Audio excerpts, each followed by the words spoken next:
En este video vamos a aprender a cómo realizar un análisis de capacidad en Q Suite. Para hacer el análisis de capacidad, vamos a arrastrar la columna, en este caso de medición, hacia el área que dice análisis de capacidad. Aquí tenemos el panel de configuración. Si vamos abajo, aparece una carta control que tenemos que hacer algunos ajustes. Tenemos un histograma también y algunas métricas como la media del proceso y la desviación estándar. Pero todavía no aparecen los índices de capacidad porque tenemos que especificar algunos valores. Bueno, lo primero es que estamos utilizando un dataset que habíamos utilizado en un video anterior para las cartas de los promedios y rangos. Si te fijas, estamos utilizando subgrupos y los subgrupos son de tamaño 5. Eso significa que la carta a utilizar no es la carta de individuales y rango móviles. Vamos a utilizar la carta de los rangos. Recordando, la carta de individuales se utiliza cuando yo quiero graficar valores u observaciones directas en la carta control. No estoy haciendo o no estoy calculando ningún estadístico de los valores o las observaciones del proceso. Simplemente coloco los datos tal cual como los recopilé.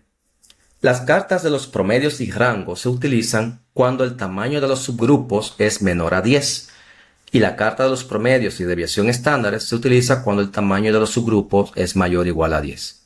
La carta de individuales no tiene subgrupos, o más bien el subgrupo es de tamaño 1, porque otra vez estoy graficando las observaciones directamente tal como las recopilé en el proceso. Así que tengo que cambiar el gráfico. Vamos a utilizar promedios y rangos. Tengo que definir el tamaño de los subgrupos, así que en este caso lo voy a poner en 5. Yo tengo las mismas opciones que en el gráfico anterior, en la sección anterior del gráfico control. Puedo también especificar una columna de subgrupo como lo tengo aquí. Mientras tanto lo voy a dejar de esa manera para hacer el análisis de capacidad. Ahora yo tengo que especificar también los límites de especificación. Esos son los límites que el cliente o la organización ha impuesto para un producto o para un servicio. Así que voy a utilizar los límites de especificación. En este caso el inferior vamos a colocarle que es de 747 y el superior pongámosle que es de 753. Voy a bajar y aquí tenemos el histograma. Y tenemos también graficado los límites de especificación. Puedo analizar el histograma para ver qué tan ajustado está en el espacio de esos límites o qué tanto espacio, margen tiene mi proceso. Además de eso, yo tengo también la media del proceso, tengo la desviación estándar. Me da tanto la desviación estándar dentro de cada subgrupo como la desviación estándar global. Tengo los índices de capacidad potenciales y los índices de desempeño del proceso. O sea que en Q Suite me hace el cálculo automáticamente para cada uno de esos índices para interpretar, para poder analizar el desempeño de mi proceso. Cuando vamos arriba también, no lo mencioné, aparece la carta control. Recordando que para poder hacer un análisis de capacidad yo tengo que asegurarme primero que mi proceso esté controlado. Eso significa que aquí tenemos un punto fuera de control. Yo tengo que investigar a ver qué pasó aquí primero antes de hacer el análisis de capacidad. Cuando haya resuelto mi proceso, cuando ya mi proceso esté controlado, entonces puedo proceder a hacer el análisis de capacidad. Por eso en Q Suite la carta control aparece dentro del estudio de capacidad como una manera de ayudarte de analizar la estabilidad del proceso antes de interpretar los índices de capacidad que están debajo.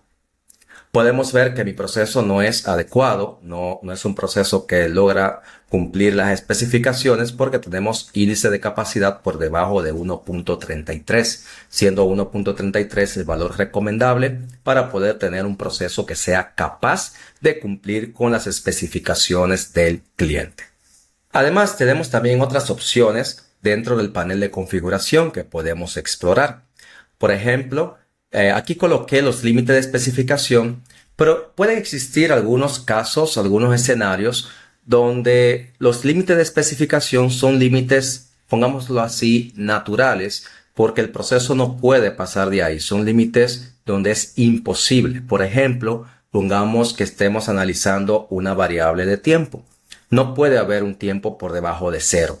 Por tanto, si se da esa situación que hay límites que son fronteras, son límites donde el proceso no puede cruzar de ahí porque no hay manera física de hacerlo, yo puedo seleccionar o puedo cotejar esta opción que dice límite de frontera. Por ejemplo, en el caso de los tiempos, un límite de frontera sería el 0 porque no puedo cruzar o no puedo bajar del 0 para los tiempos. Voy a poner el valor anterior. Además, puedo también seleccionar un valor objetivo. En algunas organizaciones yo tengo una especificación inferior, una superior, pero también tengo una meta, un target que el proceso debe de cumplir. Supongamos que se me movió 753. Supongamos que esa meta es de 750. Ese es el valor objetivo. Cuando voy por aquí debajo,